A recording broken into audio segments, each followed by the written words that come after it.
प्रतिलोम, मतलब अपने से ऊपर वाले से करना क्या है, प्रतिलोम। एक शूद्र ने कर लिया ब्राह्मण लड़की से, प्रतिलोम, और इससे जिनकी उत्पत्ति उसको कहेगा चंडाल। ऐसा नाम करना ही नहीं चाहेगा। नहीं, मान लीजिए कि ब्राह्मण लड़की और लड़का शूद्र, अब पैदा क्या बोलेगा कि चंडाल है। तो अब ये सब ऐसा टर्म इसलिए कह कि हो ही नहीं, पर अभी ऐसा कोई रोक नहीं है, सभी माने, बस 21 चाहिए। बस गांव देहात देख लीजिएगा, बड़ी है कि नहीं। हाँ, तो यहाँ पे तो इसमें तो सच्चाई क्या है कि ये सब चीजें गढ़ी गई हैं, सभी लोग बराबर है, कोई खून पे नहीं रहता कि कौन किस जाति का है, और ये तो बना दिया गया है। और अब तो बहुत चीज टूट रहा है फिलहाल, टूट रहा है, लेकिन सोच समझ के करिएगा। इन्हें हाँ, इन्हें कि गांव में कर लिए फिर पिटाए उठाए तो नहीं कहिएगा। हाँ हाँ, उसके बाद हाँ, तो उसके बाद से तो अनुलोम क्या है बाबू, पुरुष उच्च वर्ण का और कन्या निम्न वर्ण की, तो ये अनुलोम है। अगर पुरुष हो जाए निम्न वर्ण की और कन्या उच्च वर्ण, क्या कहता, प्रतिलोम। ठीक दोस्तों, इस बात को आप याद में रखेंगे। जैसे उदाहरण है कि अगर ब्राह्मण पुरुष हो और कन्या क्षत्रिय हो तो क्या कहलाएगा, अनुलोम। इसी पर क्वेश्चन आया था कि एक कवि है जो एक राज्य में घूमने के लिए आया, एक कवि या विद्वान है जो राज्य में घूमने के लिए आया और उसको राजा की पुत्री से प्रेम हो गया। तो उसके बाद से जो विवाह हुआ, ये कैसा रूप था, क्या बोलेंगे, अनुलोम। अनुलोम, चूंकि जो विद्वान था वो ब्राह्मण होगा नॉर्मली, और राजा क्या था, क्षत्रिय, तो ब्राह्मण पुरुष और क्षत्रिय कन्या क्या कहलाएगा, अनुलोम। मान लीजिए कि इसी में उल्टा रहता तो प्रतिलोम। चलिए, आश्रम भी थोड़ा सा आते हैं आश्रम पर। अब 3 आश्रम की चर्चा है, ब्रह्मचर्य, गृहस्थ और वानप्रस्थ। 3 आश्रमों की चर्चा है, ब्रह्मचर्य, गृहस्थ, वानप्रस्थ। 25 साल तक ब्रह्मचर्य आश्रम होता है। अधिकांश लोग इसी दौर में होंगे आप लोग में से, एक्सेप्ट टिक्काधारी या वो जो बताते नहीं है। हाँ, लड़का में तो कुछ पता नहीं चलता है, उसका तो टिक्का उका होगा नहीं। किन लोग का लड़कों में जिसका शादी हो गया है, कोई नहीं उठा, मुझे जानते, पता है हमको। आज तक 2007 से 15 साल में कभी कोई लड़का हमको मिल जाए ऐसा। एक बार एगो लड़का डरे उठाया था, सब जानते थे, कहा कि ऐसे उठे लगे करके, उठाई नहीं उठाता है भाई, दिल हम कितनी बार देख। एक बार एक वो इसलिए उठाया था कि उनकी साली भी बैठी हुई थी बगल में, और देखी हम बोले, और हंसता कम था, हम बाद में समझे, बोला कि तो एक बार बाद में कुछ कॉपी चेक करता है तो बोले क्यों हंस, सर हम ना आप बहुत हंसाते हैं, शुरू में हम हंसते थे, बाद में मेरा शिकायत हो गया। तो हंसता नहीं था, बहुत कुछ बोलिए ऐसे रहेगा। डर से उसके बाद से सारी न्यूज उसकी दीदी को देती होगी, जिया जी हंस रहे थे थोड़ा करके। हाय, तो यहाँ पे पढ़ाई पे आइए, ब्रह्मचर्य जो है 25 साल तक, 25 साल तक क्या है ब्रह्मचर्य, ब्रह्मचर्य क्या है 25 वर्ष तक। उसके बाद से आप पाएंगे गृहस्थ जो है 25 से 50 तक, वानप्रस्थ जो है 50 से 75। वानप्रस्थ दोस्तों 50 से 75, जिसमें कि आप कैसे आपको मोक्ष मिले इस बारे में पता करिए, चर्चा सोचिए, विमर्श करिए। और सन्यास में कि घर उड़ छोड़ करके जंगल चल जाइए 75 के बाद, और वहीं पे ऊपर चल जाइए, मोक्ष मिलेगा। ऐसे सन्यास की पहली जो चर्चा है वो आगे चल के जबालो उपनिषद में है। गृहस्थ आश्रम को ही सबसे श्रेष्ठ आश्रम बताया गया है, तो कोई मत शर्माइए जो गृहस्थ आश्रम में है। तीनों ऋणों की मुक्ति किसमें होती है, गृहस्थ आश्रम में। ऋषि ऋण, पितृ ऋण और देव ऋण, और जो पुरुषार्थ के तत्व भी इसी में प्राप्त होते हैं। साथ ही इसी आश्रम पुरुषार्थ के तत्वों का ज्ञान, पुरुषार्थ होता है धर्म अर्थ काम मोक्ष जो होते हैं सब, तो गृहस्थ आश्रम सबसे श्रेष्ठ आश्रम बताया गया है। एक और चीज थोड़ा सीखना है गोत्र व्यवस्था के बारे में। गोत्र व्यवस्था, गोत्र वर्ड का प्रयोग हालांकि ऋग्वेद में ही मिल जाता है, लेकिन गोत्र व्यवस्था प्रॉपरली दिखाई पड़ता है उत्तर वैदिक काल से।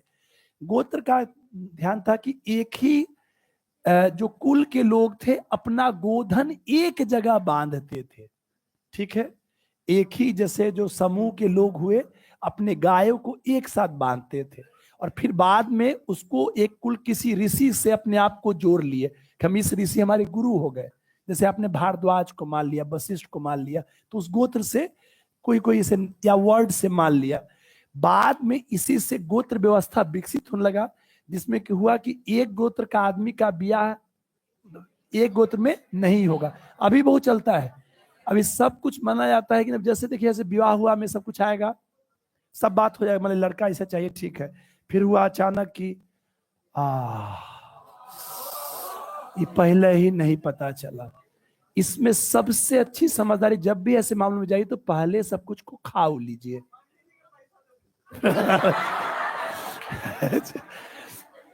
जो मेरे साथ खुद ऐसा हो चुका है, मोहल्ले का था, सब बात ठीक हो गया कि तय है, लड़का था, बीपीएससी पास किया था, कोई एक दोस्त की बहन के लिए था, सब कुछ। बीच में हम थोड़ा देर लिए बाहर गए, आए तो मामला निगेटिव क्यों जा रहा है, जा यही नहीं पता था, होता तो अब तो मुश्किल है जा ऐसा।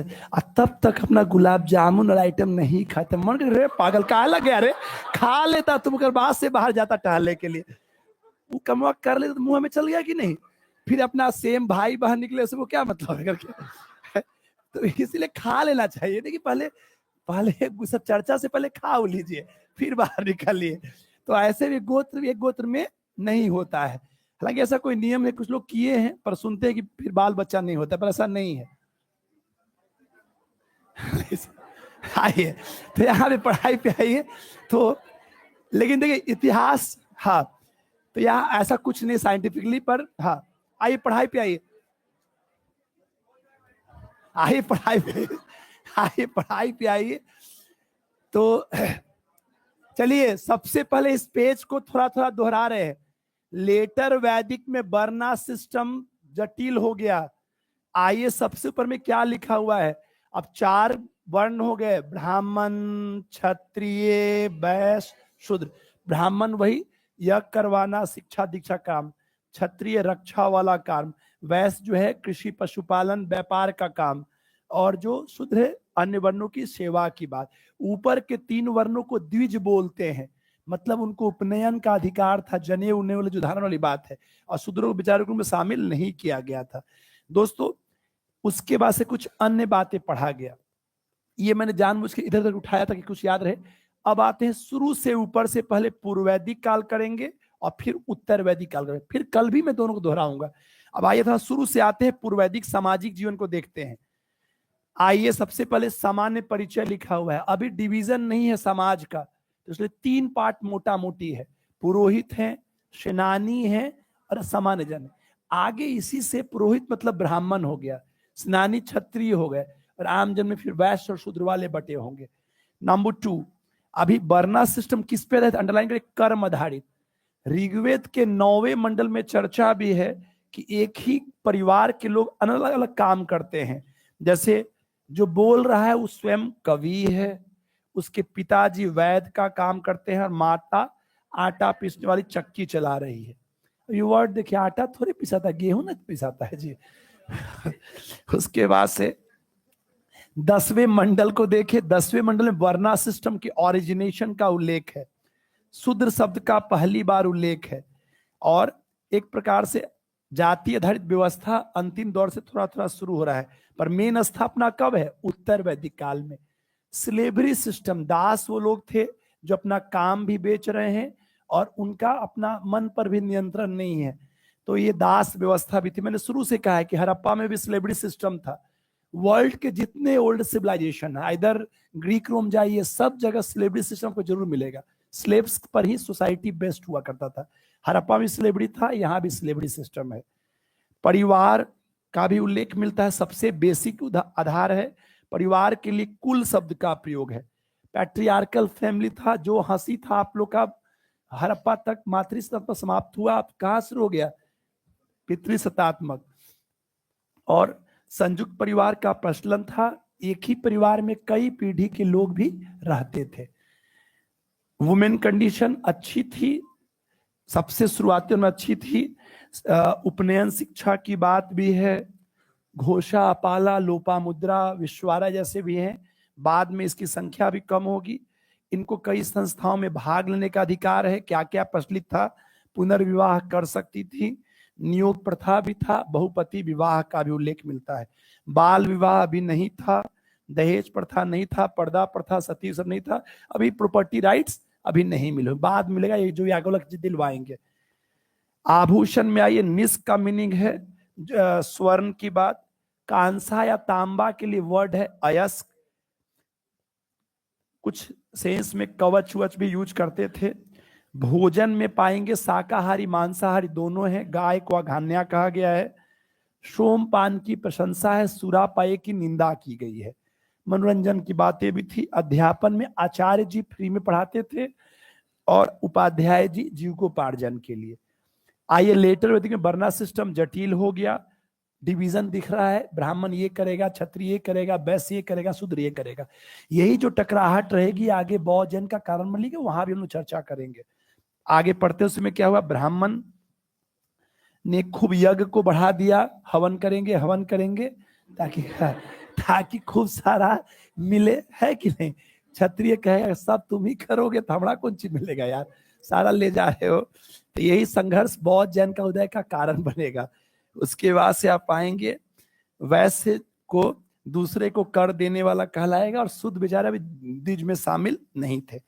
गोत्र सिस्टम, गोत्र शब्द का प्रयोग ऋग्वेद में मिल गया, पर व्यवस्था कब से पब्लिक दिखाई पड़ेगी, उत्तर वैदिक काल से। दोस्तों इसी में आश्रम व्यवस्था, अभी शुरुआत में 3 आश्रम है। अभी सन्यास की चर्चा वैसी नहीं है, आगे चल के सन्यास की चर्चा भी दिखाई पड़ेगी।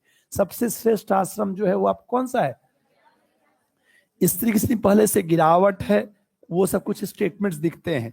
और विवाह में अनुलोम और प्रतिलोम की बात है। मैं पुनः पॉलिटिकल और सोशल भी दोहराऊंगा, बस 5 मिनट और हल्का सा इकोनॉमी और रिलीजन को थोड़ा सा हल्का सा आउटलाइन दे देते हैं ताकि आप पढ़ के रखिएगा कल। तो चूंकि कल इसको पूरा पहले करवाएंगे और फिर बौद्ध जैन का पूरा नोट्स देंगे ताकि उस पर कवर बनाया जा सके। थोड़ा सा आइडिया ले लीजिए बाबू। आर्थिक बहुत छोटा सा है, पशुपालन ही मेन इकोनॉमी का बेस है, गाय का बहुत महत्व है, कृषि का बहुत कम उल्लेख है, उद्योग भी लिमिटेड है। सबसे प्रमुख उद्योग अभी भी में सूती वस्त्र का बढ़ाईगिरी एक बहुत प्रमुख कार्य था।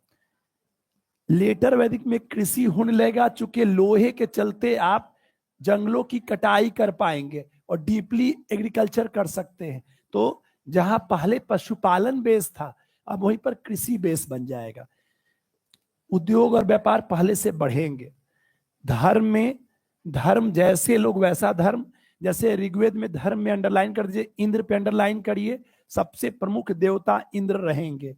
और उत्तर वैदिक में सबसे प्रमुख देवता प्रजापति रहेंगे, जो सृजन के देवता हैं, क्योंकि लोग प्रोडक्शन कर रहे हैं। अग्नि दूसरे प्रमुख देवता हैं। वरुण की बात रहेगी, जिनको मोरल कोड से भी जोड़ा जाता है। मित्र का मतलब होता है उगता सूरज, सविता का मतलब चमकता सूरज, दोनों को एक साथ घेर लेंगे। उठो मित्र, सूरज उग गया है, सविता चमक रही है कि नहीं। हाँ, तो उगता हुआ सूरज मित्र और चमकता हुआ सूरज सविता। अश्विन चिकित्सक देवता हैं। पुष्ण औषधि और पशुओं के देवियों का कम उल्लेख है। आइए लेटर वैदिक में, लेटर वैदिक प्रजापति प्रमुख देवता है, विष्णु पालन के हैं। रुद्र अब पशुओं के देवता हो गए हैं और पुष्ण अब शूद्रों के देवता हो गए। अगले पेज पे चले आइए।